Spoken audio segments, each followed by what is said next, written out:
ശനി വെള്ളി ശനിയാക്കില്ലേ?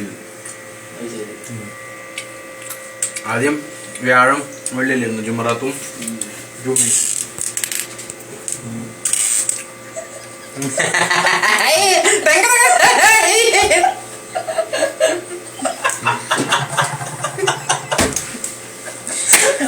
ഇതിനാണ് പറയുന്നത് ഒരു പ്രവാസിയുടെ രോദനം. ചോറ് തിന്നാൻ അലർച്ച കാട്ടുന്ന ഒരു പ്രവാസി അലാക്കിന്റെ ചെമ്പിൽ ഇതാ കൊയച്ചടിക്കുന്നു. അയ്യോ ഇടുക്കറേ സാപ്പിടറേ എന്നാ ഇത് കോരി കുളമ്പ് ഊത്തുങ്ക. ആഹാ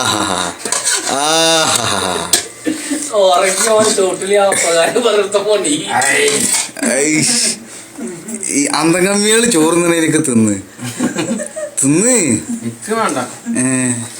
ഇതിനകത്ത് ഫേസ്ബുക്കിൽ ഇട്ടാക്കി തോണി കോണല്ലാത്ത സാധനം പിന്നെ ഫേസ്ബുക്കിൽ വരിക കേട്ടോ. ഉള്ള കാര്യം പറഞ്ഞേക്കാം. ഇതിനാണെങ്കിൽ ഒരു പോരാളിയാണ്.